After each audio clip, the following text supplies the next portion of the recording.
What is going on, everybody? It is Alex coming back at you with another video. And today, it's time. It's time, 49ers fans, for you guys to get a 7-round mock draft. You guys have been asking for it for a while, and the wait is over. So let's get right into it. Ain't no need to do a bunch of a BS intro. If you guys like draft content, just why you're here, you like the 49ers, like, comment, subscribe, stay in the know with this channel, and of course, hit that good old notification bell to get content when it drops, because stuff comes out all the time. And I don't want you to be watching last week's mock draft when I made one this week. By the way, I already have one going on, so if you guys love mock drafts, check it out. But starting off, let's check out this offense here. Of course, I'm going to be looking at this to analyze contracts, so you guys get to see what's going on through my head. Already checked out PFF before this just to make sure I get a good idea on the guys who you don't get to see that often. So we're going to speak on one of them in just a second. But looking at the quarterback situation, obviously, we don't even need to focus on it. Trey Lance is the heir apparent. Obviously, you're not going to do anything to change that. Jimmy G, we'll see what happens. I think that he should stay one more year, personally. I don't think Trey Lance is ready. You obviously saw how uncomfortable he was in the first half. He just needs a bit more time, a bit more reps to get a little bit more comfortable with the NFL. But honestly, if you got rid of Jimmy G, I wouldn't mind it. Again, I just think that having a good mentor for a kid who is as raw as Trey is the right thing to do. But if you get good draft capital for Jimmy G, you never know. Running backs, we'll look at that in a second. But wide receiver wise, this is something I'm going to focus on in the draft, because look at all the wide receivers we have up for contract, guys. Now you got Deebo Samuel and Brandon Ayuk as your only guys left, and Deebo's coming up to a contract soon too.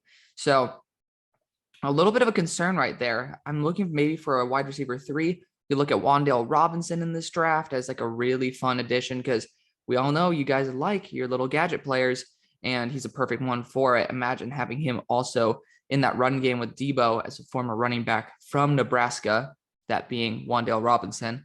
Definitely somebody who I've had requested, just like last year with Jalen Darden, to have to the 49ers. But yeah, certainly something I want to check out here, because there's, with all these like 1-year contracts, it shows that they're willing to go to free agency to deal with these guys. But at the same time, we also can't project what's going to go on in free agency. It's why all this will change in the offseason, which is why we're going to be redoing these in the offseason. Tight end wise, I mean, do we need to talk about it? George Kittle's a beast. Didn't really see much on Charlie Warner here, so you guys can let me know about him a little bit. But honestly, nobody who I'm going to be like totally going balls to the wall saying that I'll never draft another tight end. Drafting another tight end might not be a terrible option, just not too high. Like if Greg Dulcich is there, which he will be, but under the condition that nobody else is, then it might be a good spot to go after a guy like Greg Dulcich, because George Kittle has had injury problems in his past. And, you know, getting someone who's an actual tight end 1 behind a tight end 1, not a terrible idea. It would be good for 21 sets. Running back wise, you know, you got a pretty damn good squad here. Like with Trey Sermon, I was a bit not big fan of the pick, just because I don't like his injury history. And well, lo and behold, injury history strikes again. Elijah Mitchell, I love that. I love that pickup right there. And he's been doing an amazing job. Loved him at Louisiana. Was very surprised he fell as far as he did. I believe as a 5th rounder. He definitely made my top 10. And he definitely fell out of the NFL's top 10 when they drafted him. So you got a good basis there. Now, does that mean you can't draft one more running back to add in the rotation, or re-sign someone like Raheem for a smaller contract? No, of course it doesn't ever rule that out. I mean, you drafted 2 running backs in the same draft, right? Like having one solidified running back's not the 49er way, but not a position of priority for me. Let's look at the offensive line, guys. So we got obviously right tackle Mike McGlinchey. You know, injuries do kind of play a bit of a role here, but he's on there for another year. I think he can be a solid ass tackle. I do. I know that he hasn't been nearly to the level that Trent Williams has, who's been arguably the best tackle in history per PFF. Just per 1 year, this guy's been off the charts, 98.3 grade. Ridiculous player. And speaking of another tackle that's been doing great for y'all, we'll talk more about the guards in a second. Tom Compton. Like, he's like 33 years old, and he's been doing very well in the run and pass blocking game when he starts. He didn't do too well at the start of the year, but he's been doing well now, which is incredible. I love that. But looking at other guys, Jalen Moore, he's been all right. Played, I believe, 5 games this year. somebody who we all knew was going to be a developmental guy, good plug and play player if injuries do occur. So, it's a guy who's there for when you need him. It's a guy who's there when you need him. And don't know too much about Justin School. I don't think he's played much this year. Daniel Brunskill, if I'm not mistaken, has played guard, and I'm not sure if he's played that well. That was one that it's slipping my memory whether he played well this year, but I could definitely look at guard. That being said, you drafted one last year in the second round, which, looking at the guards, you got Laken Tomlinson here. He's been playing all right, and he's up for a contract. And then that's why you got kind of Aaron Banks in there. So honestly, if it were me, I'd bring back Laken. If you can get him on a similar contract, I'd kind of extend him for a little bit. I would draft another lineman in this draft class, though. I would. Looking interior offensive line, getting another guard would not be a terrible idea with how many interior offensive line capable players there are, but the depth is not great past day 2. So that's a little bit something I'm worried about. But again, something that you could draft similar to the Jalen Moore idea of someone who can plug and play. But yeah, you got Aaron Banks here. He hasn't played very much this year. And I think he's played 5 snaps, something like that. I wasn't a big fan of it at all. I think I gave it a C- when they took him. It's just really high for him. So I don't really know why they took him, but it is what it is. And then looking at the centers, Alex Mack's been playing great. I'm praying he continues to pull it out like Kelsey is and just continue playing, but we'll see what happens. Obviously, again, getting an interior offensive lineman might be really good to save some money on that cap, but that is the offense. Let's check out the defense really quick, guys. Starting off with safety, Hufanga. He's been playing actually quite a few snaps, doing pretty well in the run game. Solid overall. We kind of knew what he was. He was a linebacker safety hybrid. Nothing that you're going to be marveling at in coverage. Just pretty solid dude. Jared Wilson, another guy in there. You got some role players here. A safety is definitely something I would consider. I would certainly consider it. It's not something that's off my priority list. So definitely got to put that in there. Let's look at the corners. Let's make sure we go secondary first. So Emmanuel Mosley's been playing pretty well this year. Of course, you see this. It means they're injured. Jason Barrett as well. Just obviously, you do need a true boundary corner. Ambry Thomas is the lowest graded player, if I'm not mistaken, on your team. That's taken significant snaps. Made a play, if I'm not mistaken, this last week. But obviously, one play doesn't make up for a bunch of mistakes. I think that his work ethic is phenomenal, and I think he will be able to develop into a solid rotational dude. And that's what he is right now. But I think he'll become a little bit more impactful the more his career goes on. Diamador Lenoir, I think it's Lenoir. People say Lenoir, but it's a good guy for depth and rotation, right? You got guys in the later rounds, and that is perfect for building up your roster so you don't have to continue re-signing free agents, right? Like guys like K'Wan Williams, slot corner here, right? You need dudes like these guys who are under contract for barely $1 million a year until 2025 that can actually make an impact, that aren't getting older, like Josh Norman, who's been absolutely awful this year. Yeah, no, I mean, you brought on Josh Norman because it was that's an obvious sign of desperation. Dante Johnson not doing too hot either. So definitely a boundary corner and a slot corner or two positions or a slot safety. If we can get Daxton Hill in the second, ooh, you bet your ass I'm taking that. Even I think that's more valuable over a corner right now just because of that versatility. But I mean, those are two big positions I'm targeting. So I'm targeting wide receiver. We'll continue going through the list. Right now, I'm targeting wide receiver, an interior offensive lineman, as well as a slot corner and boundary corner. So maybe like slot safety and boundary corner.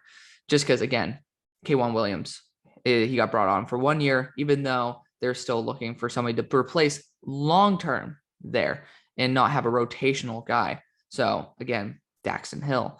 But let's look at the linebackers here. You got D4, never can stay healthy. Samson Ebukam, he's been doing pretty well all around. You look at it, 32 pressures on the year.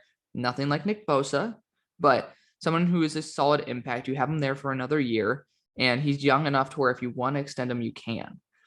Again, that signing in Samson Ebukam definitely made it obvious that D4 is not ready for this team for the long haul. That was a mistake giving him that big ass contract. But Fred Warner doing great per usual. We all know this guy's an absolute stud. Good job locking him up because I think that you might have had to pay him even more the longer you waited into his career. Having him there until he's about 30 years old, that is an excellent move. Dre Greenlaw, I think I like him overall.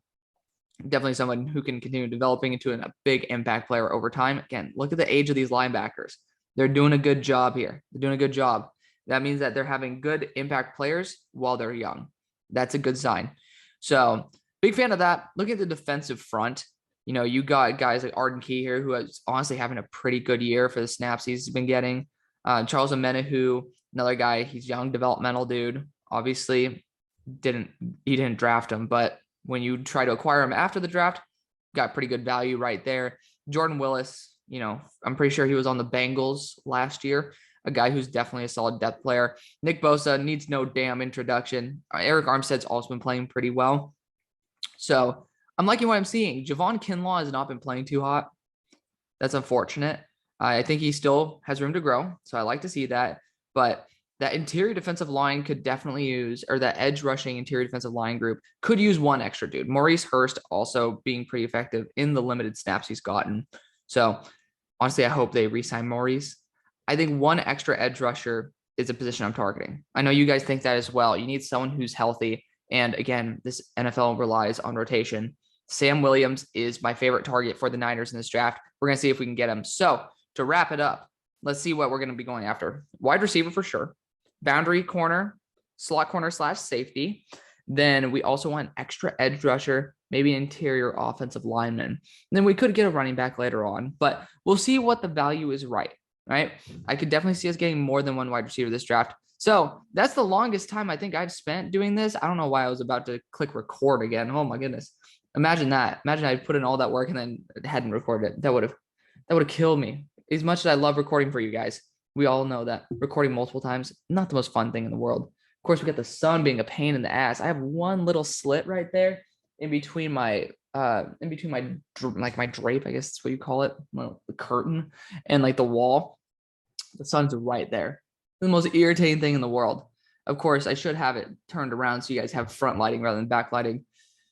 I'm not like a photo major, okay? Like this ain't my cup of tea. But we're still gonna have a good time, even though the sun should be there for like 10 seconds. I pray to God. It needs to move. It's getting out of the way.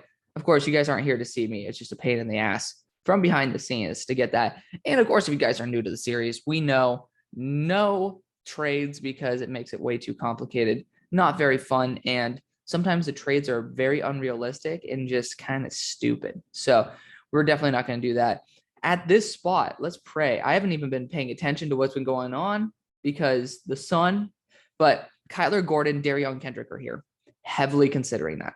Edgewise, you got Majai. Majai is so good. Kingsley Enagbare, so good. I know that we can get him in the next round. I know that we can get the hell out of here, son. Like what is this, right? But I know that we can get a quality edge next round. And I think that's something that we should be targeting at this point.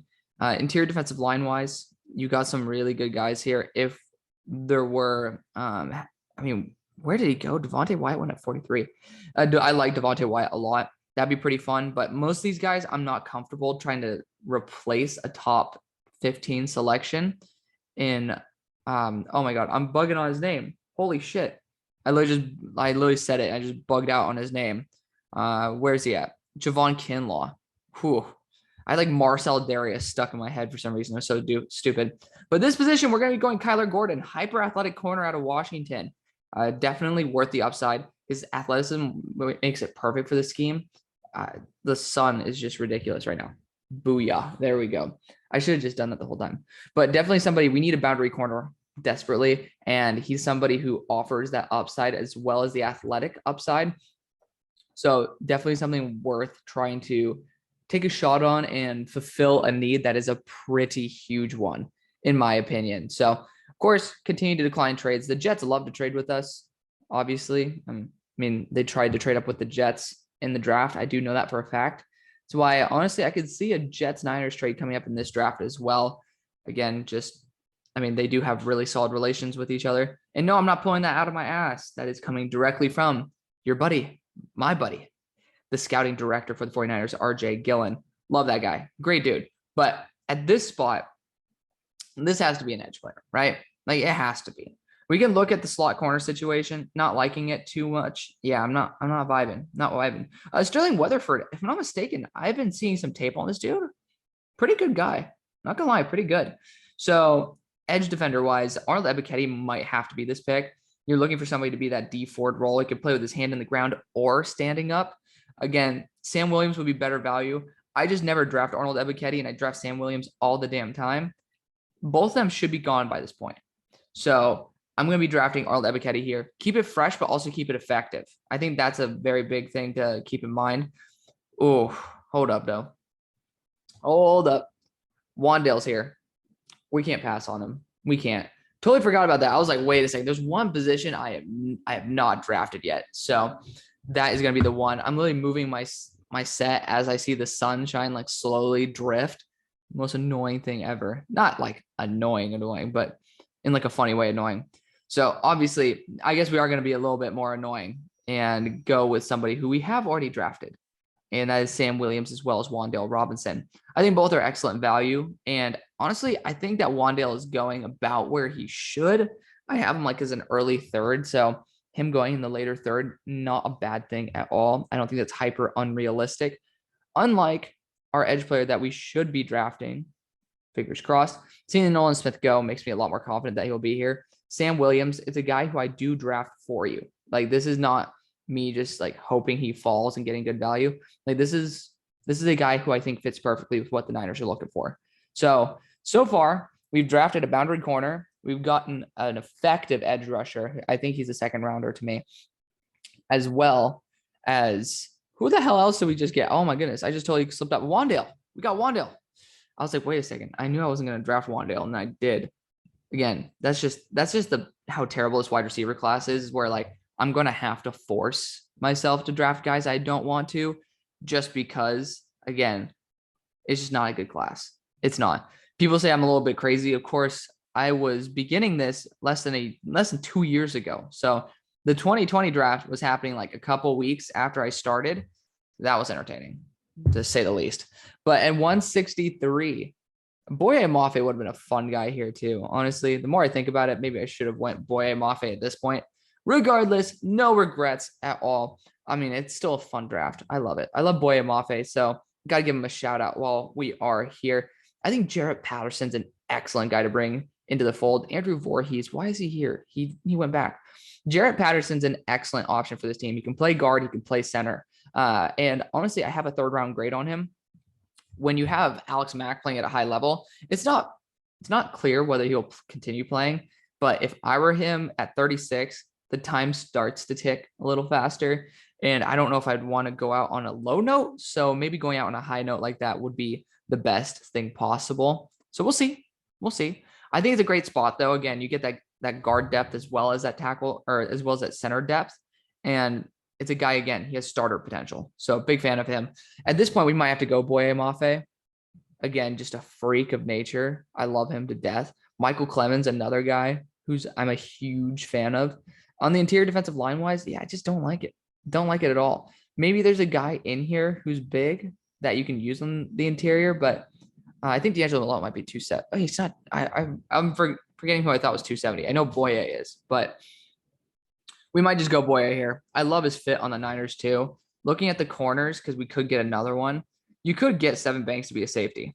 You could. I don't think that'd be a bad thing at all. Smoke Monday's not bad either. I think we're going to have to address that in free agency, though. It's something that we've been doing for a while. Man, that sun moves fast. And I think that is probably the best move for us. So I think the right move is to continue developing your edge group. Again, there's a lot of guys on 1-year contracts. These guys are going to be on very cheap 5-year contracts to make sure that you have excellent depth. This dude's talent, I have him as a third. Like, this guy's incredible. I love Boye Mafe so much. Yeah. Is it unrealistic to draft 2 edges? No, it's not even close to unrealistic to do it, especially at this point in the draft where you know they're going to be impactful depth players. So, I mean, I think that so far I've been pretty damn happy with how this draft's fallen. I didn't expect for him to fall this far. So we're getting good value. If we do get to have, there you go. The 2 tight ends I like just fell off the board. That hurts me. But even getting a guy in free agency like Grant Calcaterra or Peyton Hendershot, those guys are really good depth to have as like tight end 3s. Like, those guys are very solid. So definitely keep your eyes out on that, because I think that's going to definitely make it a lot better for you guys all around. I'd still look. There's another. There's like Jalen Moore and Jalen Thomas. That'd be so funny. But I just think that there's a lot of really good guys in this class you could pick up in UDFA. Like there's some very loaded positions, like running back. Running back of this class is honestly not very top heavy, extremely deep. Sun is so annoying. I never thought I'd ever say that. The sun is so annoying, but we're sitting here. I think running back might be the best value. I think it is. So getting a guy who is an excellent player, as well as he's a very good all around, like Rachaad White, might be the right move. You have your speedster, you have a good contact balance guy. I think getting somebody like Rachaad White to be an enforcer as well would be really fun to do. It's a 7th round pick. So selecting him would be the right option. Then at this point, getting maybe some extra depth on the interior defensive line wouldn't be a bad idea. So Dante Stills has been doing very well. And I know you like those pass rushing upside interior defensive linemen. So we are going to be selecting Dante Stills out of West Virginia. Yes, we're going all the way around. We got defenders left, right, and center, as well as a couple of offensive guys. That is going to be the draft. So we secured our edge position for the future, boundary corner, as well as a wide receiver. We needed that pretty desperately, along with a running back, interior defensive line, and then a center for the future. I love this draft. Of course, the Niners will have different opinions than I do because it was pretty obvious that their board was different than mine. So let me know what you guys think. Thank you guys so much for watching. See you guys on the far side. Peace.